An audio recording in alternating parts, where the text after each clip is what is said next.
You were supposed to research one of the tribes that was listed on this project, and I don't have the full screenshot of the project. You can go look at that on Canvas. And it has a whole list of tribes that I picked out because they were like some of the most recognizable, tribes in the U.S. Obviously, some of them may be tribes you've never heard of. Most people here are like familiar with like Cherokee. That tends to be kind of a common thing. Like most people have heard of the Cherokee. If people watch like old, like Westerns or something like that, they've probably heard of like Comanche and Apache. And then most people have usually heard of like the Navajo.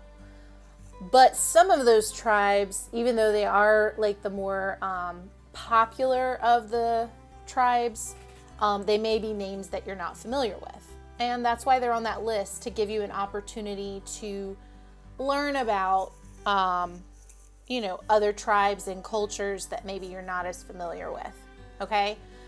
So with that, you are supposed to pick one of those tribes. And if you haven't done that yet, that's fine. I'm going to be doing a demo example, but you are not supposed to copy me. Okay? So you are supposed to, I'm just doing a demo to show you how this is done, but you're supposed to look up your own tribe from that list, research a little bit about them, and then locate a pattern that is a traditional pattern, whether it be a fabric pattern or a design that they do on pottery or anything like that. You're looking up a traditional pattern based, ooh, I just hit my watch on my desk. I'm like, oh, did I crack my screen? No, I didn't. Miss Capel talks with her hands, and sometimes that's dangerous for her watch. So you're looking up a traditional pattern, whether that be something they do in their clothing, which there's some examples of that on this page, whether it be like a fabric weaving pattern or like for blankets or, anything like that, or something that is done on art or jewelry. Okay, so any of those things count. So you'll look up a pattern, and then you're going to recreate that pattern. Try to do it in like a square shape if you can, but if you can't, that's fine, because I'm going to I need square shaped images. That's what I'm going to put in the digital quilt that I'm going to make out of all of these. So if it's not a square shaped pattern, that's fine. Just know that only a square portion of it will be shown. So, it'll be a square, kind of like an Instagram post or something like that. And that's like the dimensions that I'll be cropping it to for the digital quilt. Okay. So let's go ahead and get started. I'm going to show you how to start with this process. Okay, so I've got those examples up there. So like I said, I'm going to make a square pattern. So what I'm going to do is I'm actually going to use my ruler, and I'm going to line it up. Hopefully that's straight. All right. So right here, I'm just going to make a 6" by 6" square. Of course, this depends on the size of your paper, the dimensions that you'll do for your square. But for me, it worked out to do a 6 by 6 square on this piece of paper in my sketchbook. So I'm just going to draw those lines out, make sure I measure it out, and then use my straight edge to get some nice crisp and clean straight lines for my outline of my design.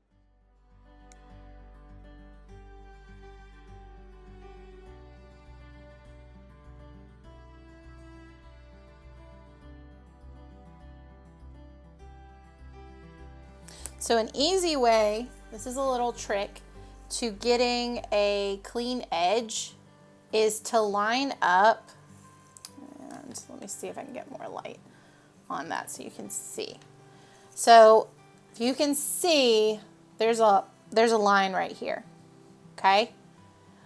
And then an easy way to make sure your ruler is laying straight across the paper so that you don't end up with a slanted line is to line it up with that line. So that's a 1/2 inch line there. And then I've got it lined up on this side with a 1/2 inch line too. And I like make sure they're straight. When they are, I put my hand down like this to hold that ruler in place. And then I draw my line. Okay? And then you should end up with a pretty straight line. Okay? It may not be like completely perfect, but that's a little trick that we had to do in school and stuff. Same thing going this way, except I don't have an edge over here. I've got the spirals. So what I'm using for my edge is this perforated line. I don't know if you can see that. You can see there's like a perforated line there, line with the holes. And so I'm just lining that up.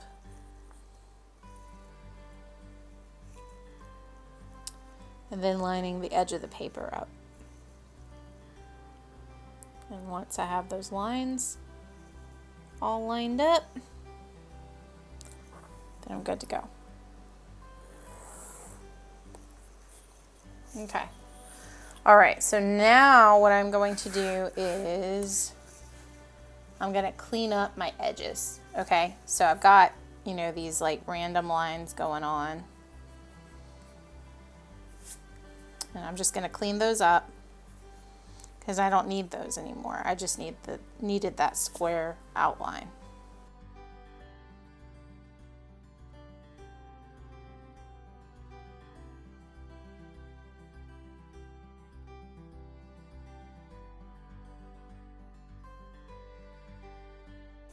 Okay, once I have my square laid out, I'm going to move the spirals away from me so my hand's not, hitting those.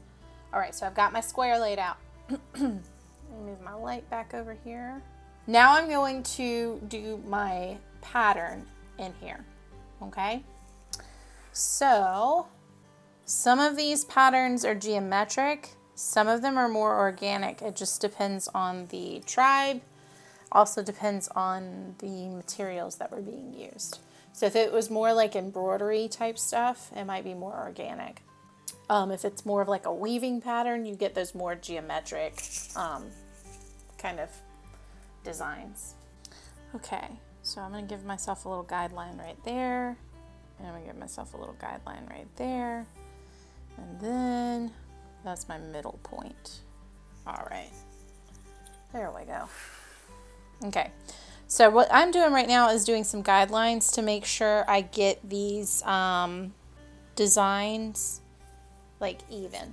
So I'm not going to lean down as hard as I did when I was drawing my other lines. I'm just going to lightly draw my little guideline there, okay? You can see that I didn't bend down real hard, so it doesn't leave a indentation in the paper. It's just a real light mark, really to serve as a guideline for me.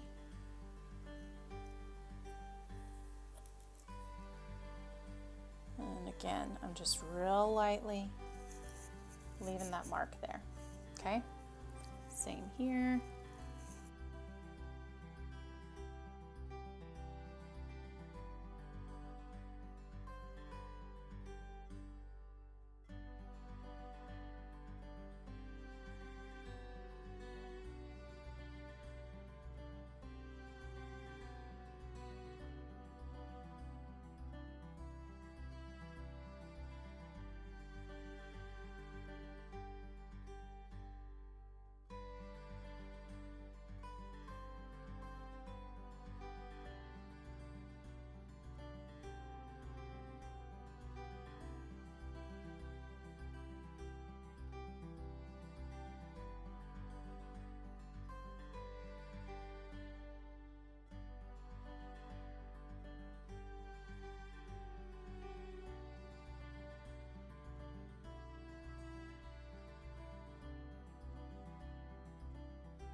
Once I pencil in my design and I have my underdrawing done, I'm going to use my ink to go over the outlines, the things that I want to be outlined in black. I may leave some things unlined with the black ink if I'm using a lighter color ink, or I know I'm going to be using a lighter color ink. But for the most part, I'm going to outline everything to give it that really graphic pop against the color. So we'll just go ahead and speed this up, and I'm simply taking my Micron pens, and I am outlining all of those pencil lines.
All right, so I am going to use alcohol markers for this part, but you can use colored pencils, you can use paint, you can use regular markers, any of that kind of stuff. I'm just using the alcohol markers. So I will be using that to do the coloring section, but first, once my black ink has fully dried, I am going to erase all of my pencil lines. I'll still be able to see my guidelines for where the different color is going to go, but I'm going to go ahead and erase all of this so that it's nice and crisp and clean for my lighter colors that I'm going to be using. So I am basically going to be using yellow and red. Those are the colors. It's black, white, yellow, and red. So I'll be leaving some sections open. They'll be left, you know, more of just a white paper color. And then I'll be filling in my other sections with yellow and red. I may add like something else, but we'll see. Okay.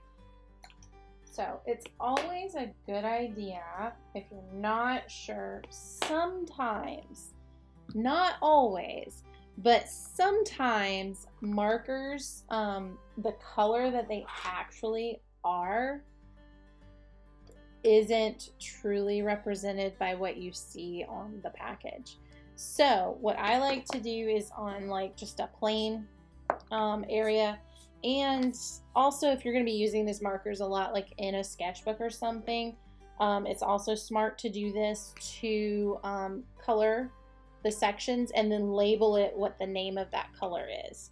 So you can like draw squares, and then you can just, you know, like kind of fill it in like that, and then you would label what color that marker is. Okay, so this one, it's called Deep Red. So, and I think that's the red that I want. And then this one's called Melon Yellow, so we're gonna see what that looks like. Yep, and I think that's the color I want. I am going to double check though, and I'm going to try this pastel yellow. I'm going to see what the pastel yellow looks like. Ooh, actually, I think I'm going to go with that one. Yep.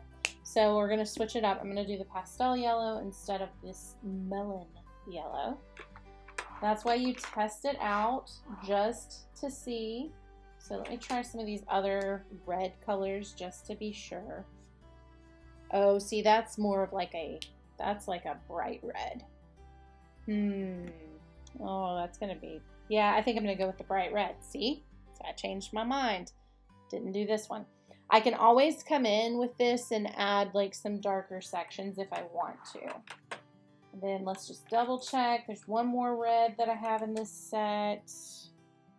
And it is called Old Red, but I think it's gonna be like a, I don't think it's gonna be the right, color, but we'll see. Oh no. Yeah, that's what I thought it was gonna be, like a kind of a brownish red. Okay. All right, so I've tested my colors out. I figured out that I want this color red and this color yellow. So I'm gonna flip it back over, put those to the side for a second. I'm gonna erase all of my pencil lines because I'm pretty sure all of my marker stuff is dry.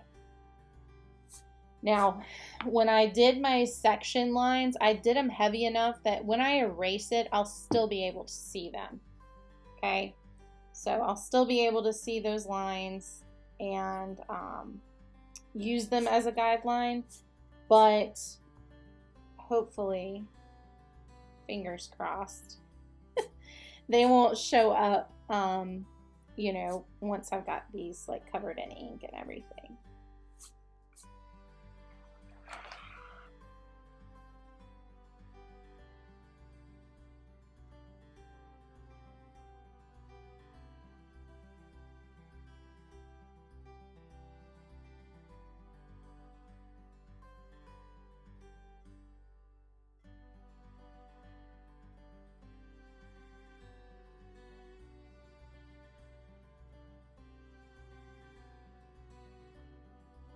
All right, so what I'm going to do is I am going to start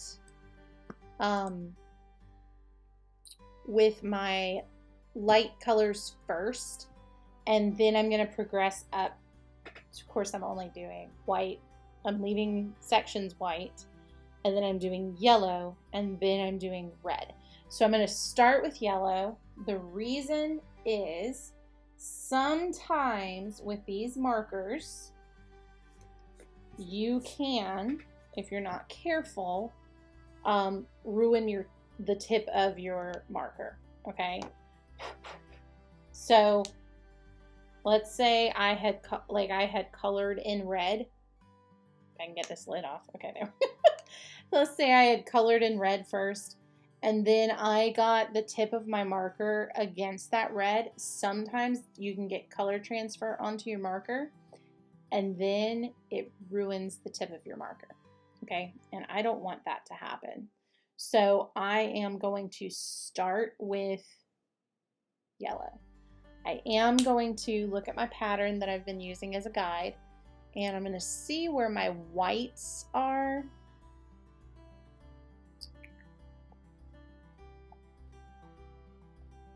So it looks like that's white. And I'm altering the pattern just a little bit. So it looks like this outer edge will stay white. I'll do like a red section in there just a little bit. The inside's gonna be yellow. The inside's here gonna be yellow. We'll do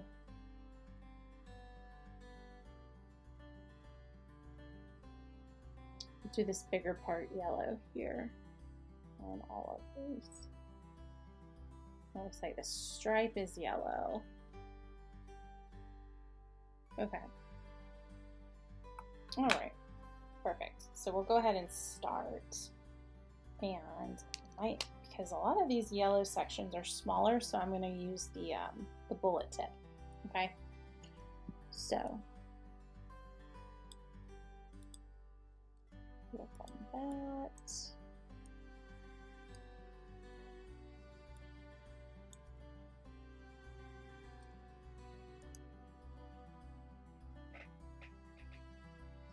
And then I'm just going to start coloring and coloring this in, and then I'll be done. So I'm just going to go ahead and I'm going to start coloring, and then when I'm done coloring, this project will be done. And then we'll just take a picture of it and we'll be ready to turn it in.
All right, so when you've finished, take a photo of this. Make sure you take a photo, and you can take a selfie with it. You want to also take a selfie with it, but a good clean photo of this, and I will be compiling them into a digital quilt and making, a quilt out of all the different tribal patterns that we developed in this project. I can't wait to see what you come up with for this project. And until next time, I'll see you guys later.